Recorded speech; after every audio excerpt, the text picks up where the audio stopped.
Some of my favorite conversations have happened over the rims of mugs. I'm Denise Harper, co-host of The Bridge Morning Show with Denise and Chris, and program director for The Bridge. There's something special about sitting across the table from a friend, whether we've known them forever or for just a minute, with a good cup of coffee and an open heart. I hope today's conversation will inspire and encourage you. Welcome to another episode of Over the Rims of Mugs. I'm your host, Denise Harper, and today we are inside of Amity Coffee Roasters in Greenwood, Delaware. You will hear the sights and sounds. I'm sorry that you won't, you'll see the sights, you'll hear the sounds, but I'm sorry that you will not be able to taste the taste because it is great coffee, and this is one of my favorite places to hang out. My guest today is Mandy Stofer. Hi, everyone. Mandy, it is such fun to be able to get together with you and give an opportunity for you to share your story, because God has done so many amazing things in your life that we're going to try and fit it all in if we can. We'll see. We might go to a second episode. We'll see what happens. But I wanted to welcome you to Over the Rims of Mugs, and also just ask you to share just a little bit about your family, where you were born, and are you still living in the same hometown that you were born in?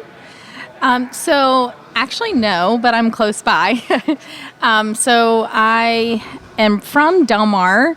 That's where I went to school, but I have a lot of family down Somerset County, so in our 92.5 area. And we love fishing and all that fun stuff, outdoorsy things. So I always lived outside with my family. So some interesting things about me, probably the most interesting is that I'm a twin. Yes. So not just a twin, an identical twin. Identical twin, yes. So this is Mandy for those. I'm not Julie. But it was always fun being an identical twin. We actually have an amazing story. My parents did not know that I was here, that I was going to be born. They only thought they were having one child. How was that even possible? Well, back in, they didn't have the technology that they used to. So when they went, they heard our heartbeat, but it was just one strong heartbeat all the time, not two. So I love that. Can yes. I just interject? Yes, Jump in you here. can. I actually wrote about your birth because I thought it was so amazing. There's something so precious about knowing that you and your sister in utero, your hearts were beating. They were completely in sync. Yes. And I can tell when you and Julie get together that you are incredibly close. Yes, we are. We have a language that people don't get to understand except if you're a part of us, and you're not. So your mom and dad must have been completely surprised. Yes. My dad. My dad is a jokester, and he was telling my family that morning, it's twins. And my mom actually gave birth to us 2 months early. So when we went, Julie, my sister, came, and Dad went to go out to the waiting room to tell the family, hey, she's here. Yeah. And they said, hold up. You have another one. And my dad actually passed out. Got lightheaded. And so when he went out there to tell the family, they didn't believe him because he was always joking. And he was joking about it that morning. So there was two of us. I came 7 minutes later, so big surprise. That's a scramble to get everything then ready. You can't even bring two babies home from the hospital if you only have one car seat. That's right. There was a lot of shopping to be done. But actually, we were so tiny. We are just another blessing to be here. Me and my twin, she was 2 pounds and I was 3 pounds. So we had to stay in the hospital for about 2 months. Just so we got healthy now. Look at us. We're tall and definitely healthy. So one of the things that I've actually seen you and Julie do is try to pull a trick on somebody and come into a room with people who know you really well. You've sent your sister in wearing your shirt or something, Yes. that we would think. And I've literally seen people talk to her like she was you, probably vice versa. That's happened. You guys have enjoyed doing that for a long time. We have always enjoyed doing that. Just people's reaction in their face, and then people that know us, it's fun for them because they get to see other people's reaction as well and be a part of it. We actually switched school for a whole day when we were in 9th grade and did not get caught. I was going to ask you, did teachers catch on to your mannerisms or anything like that to be able to tell you apart? No. I mean, Julie and we're completely different people, but then we played the same sports. We liked the same things. Wow. So it was definitely harder when we were in high school and school age. So, yeah. Was there a time where you felt invisible because you had a sister that was exactly like you, that everybody could see? Yeah, there's we always lived in the comparison world. People compared us a lot. Okay. So my sister actually had a lot of health problems when she was younger with asthma. So a lot of times we spent time at the hospital with her, or she was at doctor's offices. So there was a time when you're being the younger twin that it was like, it was important. She had a medical issue, and so you just felt like you were in the background a lot of times, not done intentionally, but that's how it was. Sure. And then the comparison that happened was just, you always got compared. I mean, grades, clothes, boyfriends, any of that, there was always a comparison. So, yeah, it was interesting. I think even though you've been through all of that, I've seen the two of you be your greatest cheerleader for each other. Oh, yes. I can't imagine not having my sister. We are super, super close. We can pick up, read each other so well. And she is an amazing mom, does amazing things in our family, is always encouraging me through my career or different endeavors, like my mission trips and all that. She's all excited about what I do and tells me a lot that she's proud of me, and I feel the same about her. Yeah. So, Did you grow up going to church? I am grateful for my grandparents. They took us to church every weekend. So they instilled in me a lot of who I am today. I watched both my grandmothers in their prayer time as a young child. I can still see that clearly. They always took time to pray, to read the Bible. And I know the prayers that they have prayed have come to tuition for, my life, and still to this day. So they've really instilled that in my life. It's powerful to have a praying mom or a praying grandmother or both. Yes. And God hears those prayers. We see that every day, right? Yes, he does. Tell me about when you became a mom. Aw. So, I always felt like I was like the black sheep of the family. I did things totally backwards than what most people do. So I was young when I had my son. I was 22 years old. So when the relationship that I was in, it was struggling. It was my first relationship that I've ever been in, and he was a little older than me. And I didn't have all the family support that I needed during that time. So before becoming a mom, it was like I was learning how to be an adult. And so one of the things that I always wanted to be was a wife, and I wanted to be a mom. I was all about family.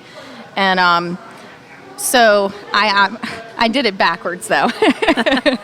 Had a relationship or was in a relationship, and I believe he was talking about getting married, and then we planned to have a child, just started that process, and John came, my son. Yeah. So I was a little nervous. One of the prayers that I prayed, his dad is dark skin, dark hair, dark eyes, and I'm like, Lord, please just let him have my blue eyes, my curly hair, or my blonde hair. And he ended up having all three. It was a spitting image of me. So it was funny to see that. It was cool. Yeah.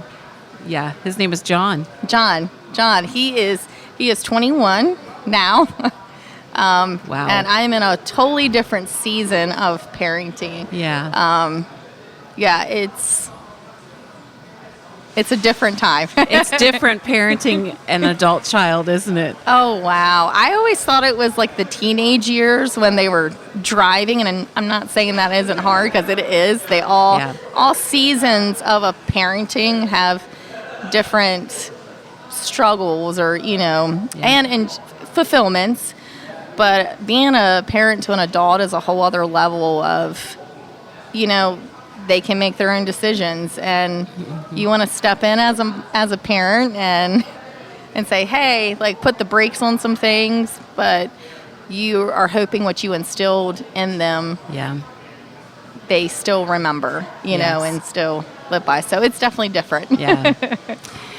What was it about single parenting? Because I'm assuming that there were periods of time that you were a single mom. Yes. What helped you in that? What did you find was a help to you as a single mom? Where did you find your strength and your wisdom? So, majority of John's life, I was a single mom, and there was a lot of struggling times all the way around, just physically, spiritually, emotionally, financially, and honestly, I was not in my faith journey like I am now during that time. I would take John to church like on holidays or, special occasions like Mother's Day or so I didn't lean on God during that time. I believed and knew about God, but I didn't lean on him. I was very independent and liked to take control or try to take control of my life and what happened. But the thing that held me together, that changed for me, was my son. My son gave me strength during that time, because when I was a single mom, there was family struggles. There was a lot of brokenness in my family that was happening during that time.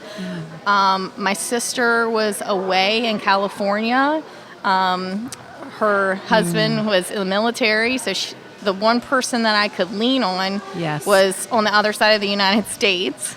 Wow. So my strength came from my son. I'm like, okay, he's your responsibility, and that's what gave me strength each time. Because a lot of my family wasn't there during that time. Even some people haven't met John at that time in my family. So it was different for sure. So it sounds like you dipped your toe in the water with Jesus all along in your life. Yes. What made you go all in for the Lord? When I was just at rock bottom, I was struggling with my confidence. Decisions that I was making were not the best. I kept wondering when I was going to feel whole, when I was going to feel loved, when I was going to feel wanted. And the things that I was choosing, I so wanted to be in a family and be in that wife role. And I did everything I could to get that, and it was not God's plan for me. It was what I was trying to have control of. Yeah. So when I got to the point where I didn't love myself, I didn't believe in myself, I felt a lot of shame from my past decisions, and I wanted a change. I reminded myself, like, I was like a wanderer. Like, okay, where, like, what am I doing? What's my purpose? Never feeling whole and complete. And when you feel all those emotions and feelings at once, and you've been feeling the rejection, the unwantedness, it hits you, and it hits you deep. And especially when you're a single mom and doing it on your own, not having the support that you need. How long from that point, until you met your husband? So my son, I would say he was about 7, 8 years old. I was working at the nursing home in Salisbury and in the billing department, and I met my husband there and didn't see it coming. I was in and out. He was in the nursing home? Yeah, he worked there. He worked in the nursing home. That was definitely not a plan at all. Yeah. But I just got done out of a bad relationship. And so I was not looking. I was focused on me, and I was excited to get in this new position. And so I was not looking for a partner. I was fine with being by myself, had different priorities. But I actually got sick, and I could not afford to go to the doctor. And my boss at the time said, she needs to go. She's super sick. But she can't afford it. He ended up paying for my doctor's visit. And so later on, he sent me a message asking if I was okay, and then that's what blossomed the relationship. I was like, I never had anyone that really didn't know me, like, care for me and like, hey, I got this, and didn't want something in return. He did it out of the kindness of his heart, and I was not used to that at all. So yeah. It was different. So Boaz pops in my head. Yes, the first thing, right? I'm like, this is a story like right out of Ruth in the Bible. It is. It is. And came out of the blue. Yeah. God had a time and a plan, and we don't always see it, but He'll hit you. Yeah. So after you got married, you came to work at the Bridge, where I work. Yes. And how did you connect with the Bridge? And tell us what you did at the Bridge. Okay. So I'm going to take it a little bit back because I think the story is so important to hear.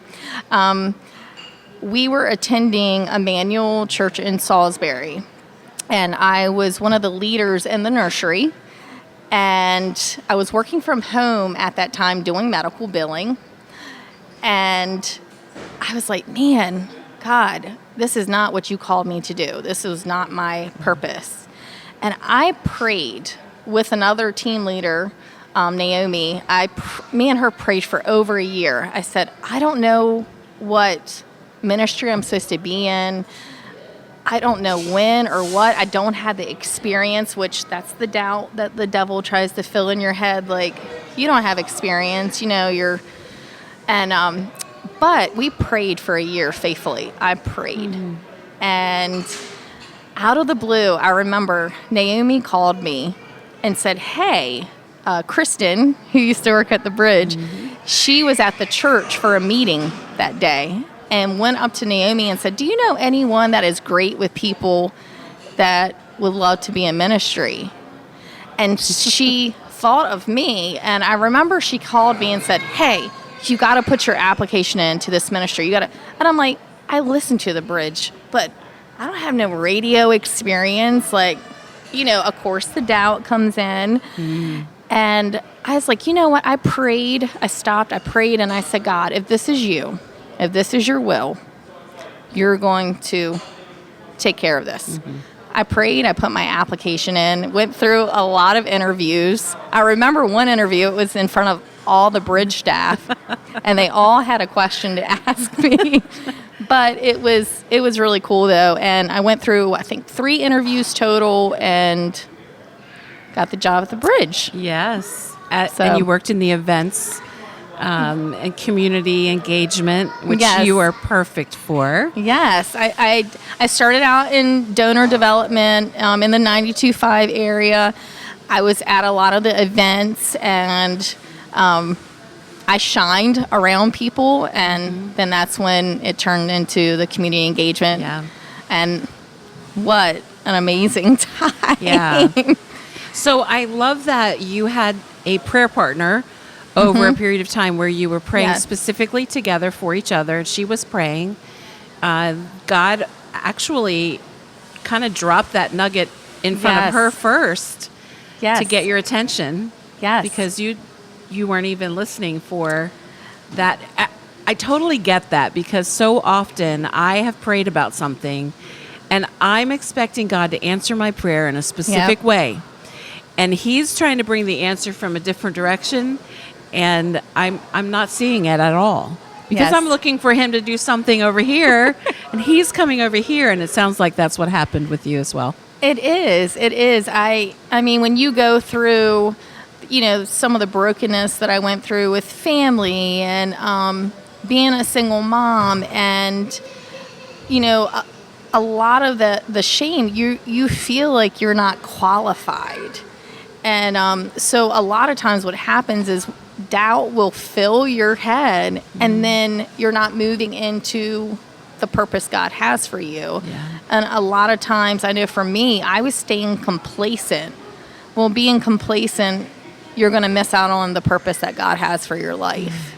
And there's a time where you got to be still and pray. I mean, I prayed for a year thinking, okay, is this ever going to happen? And am I hearing your voice, Lord? Am I, and it's just having that patience. The unknowing is scary, but man, when God is in control of it, he just blew my mind. He blew my mind, and it's so important to have people there in your life that's praying for you, encouraging you, and building you up, and taking the voice of the devil out of your head. I mean, and that's what I had to do. I had to change my perspective. How do you do that?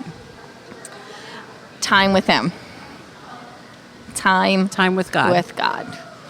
Time with God. It's so crucial in our growth. I know we want, like you said, you want the now answer. Sure. We want the microwave answer and not the crock pot answer, Yeah. And so when I leaned on God and I started trusting him and his timing and just getting into the word and focused on that, the rest of it fell into place. Mm-hmm. It all fell into place. Yeah. I would have never dreamed of being at the bridge and, meeting the people that I've met and doing what I never would have thought, if you asked me 10 years prior that, hey, you're going to be working at a Christian radio station, I would have laughed. I would have laughed and be like, yeah, right. Isn't that the way it goes sometimes, though? So often. It is. It is. I was thinking when you were talking about that we want the fix, the quick fix. I heard somebody say this one time, and I have remembered this often in my prayer time. In particular, I pray for the comfortable way. Like, I pray for comfort. Lord, help all this to work out, and help that person to be healed, and help, do all these things from my perspective, the comfort side. And God is creating a character in us. Yes. That's what he wants for us, to become more like him. Yes. And so often that kind of structure, that kind of work in our lives doesn't fit into our plan. But exactly, we need to fit into his plan, right? That's right. That's so, right. I value that wisdom in knowing that it doesn't always go the way that we want it to. No. But what can we learn from this? Lord, help me to know, what is it that you want me to do today? Yes. What should I be about today? Yep. And another thing is to not let your past define you. I could have lived in the shame and the guilt of, either wrong choices or things that were done to me. I could have lived in there and let that define me. And not letting your past be that defining moment in your life, but letting God's purpose be the defining moment.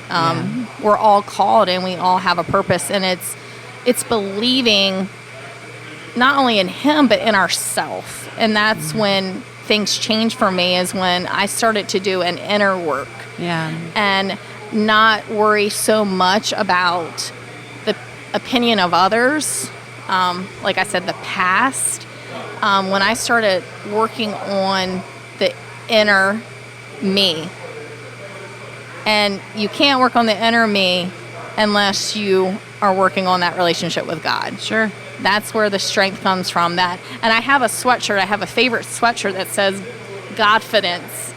And man, that's so true. It is. It is. And I think of how, we all want that confidence. But I'm like, man, I want Godfidence. Because it is a different level. Different level.